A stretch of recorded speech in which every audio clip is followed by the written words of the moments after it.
ஸ்ரீலங்காவில் இப்போ இருக்கின்ற இந்த ஹாட் கிளைமேட், அதாவது சூடான காலநிலையில் வாட்டர் இன்டேக்ன்றது ரொம்பவே இம்பார்ட்டண்டான விடயம். அதாவது இந்த வாட்டர் இன்டேக்கை நீங்கள் எவ்வளோ பண்ணணும்னு சொல்லி நிறைய பேர் கேட்டிருக்கிறீங்க. அதாவது எந்த அளவுக்கு நீங்கள் தண்ணி குடிக்கணும் ஒரு நாளைக்கு அப்படின்னு சொல்லி.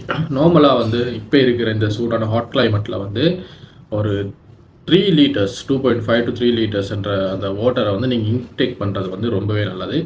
அதே நேரத்தில் அதுக்கு ஒரு சிக்னிஃபிகண்ட்டாக ஒரு விடயத்தை நீங்கள் பார்த்துக்கலாம். அதாவது உங்களுடைய யூரின் இருக்குது தானே, அந்த யூரின் எப்போ அந்த வாட்டரோட கலர், அதாவது கலர்லெஸ்ஸாக ஒரு வாட்டரோட கலருக்கு எப்போ போகுதோ, ஒரு நீர்ட கலருக்கு ஒரு கலர்லெஸ்ஸாக எப்போ போகுதோ அப்போ நீங்கள் உங்களோட வாட்டர் இன்டேக் சிக்னிஃபிகண்ட்டாக ஓகேயாக இருக்கின்ற ஒரு நிலைமையில் இருக்கும். அதாவது நீங்கள் வாட்டர் இன்டேக் பண்ணுறீங்க, அது உங்களை ஹைட்ரேட் பண்ணி வைத்திருக்கிறது அப்படின்றதுக்கு ஒரு நல்ல எக்ஸாம்பிளாக இருக்கின்றது.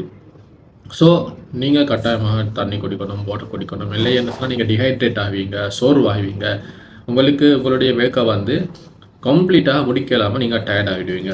அதே நேரம் கிட்னி ஃபெயிலியர் இருக்கிறவர்கள், ஹார்ட் ஃபெயிலியர் இருக்கின்றவர்கள், லிவர் ஃபெயிலியர், இது மாதிரியான நோய்வாய்ப்பட்டு இருக்கிறவங்க இந்த 3 லிட்டர்ஸ் 4 லிட்டர்ஸ் என்கின்ற வாட்டர் இன்டேக்கை எடுக்க முடியாது. அவர்களுக்கு அவருடைய டாக்டர்ஸ் எவ்வளவு வாட்டர் இன்டேக் எடுக்க சொல்லியிருக்கிறாங்க, அவர்களுடைய அவுட்புட் எவ்வளவு இருக்கிறதுன்னு பார்த்து தான் நாங்கள் வாட்டர் இன்டேக் எடுக்க வேண்டும். அது இல்லாமல் நார்மலாக இருக்கின்றவர்கள் அதிகமாக வாட்டர் இன்டேக் பண்ணலாம்.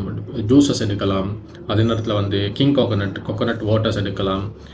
இது மாதிரியான விடயங்களை எடுக்கலாம். அதே நேரம் வாட்டர் இன்டேக்கை நீங்கள் அழகாக எடுக்காமல் இருக்கிற நேரத்தில் உங்களுக்கு டிஹைட்ரேட் ஆகிறதுக்கான சான்சஸ் அதிகமாக இருக்கின்றது. நான் ஆல்ரெடி சொன்ன மாதிரி கிட்னி ஸ்டோன்ஸ் வருவதற்கான சான்சஸ் இருக்கின்றது. வாழ்க்கையில் நீங்கள் ரொம்பவே சோர்வாக ஒரு டிப்ரெஷன் ஆகின மாதிரியான ஃபீலிங்ஸ் வரதுக்கான சான்சஸும் காணப்படுகிறது.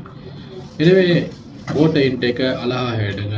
அதே நேரம் உங்களோட யூரின் அவுட்புட் அழகாக மெயின்டைன் பண்ணுங்கள். அதே நேரத்தில் மிக முக்கியமானது உங்களோட யூரின் கலர் என்ன கலரில் போகிறது. உங்களுடைய யூரின் கலர் வாட்டர், அதாவது நீருடைய கலருக்கு கிட்டத்தட்ட ஓகே ஆகி போகிறது அப்படின்னு சொன்னால் உண்மையிலே சிறந்த ஆரோக்கியமான நிலையாக இருக்கின்றது. ஸோ மீண்டும் ஒரு வீடியோவில் சந்திப்போம். நன்றி.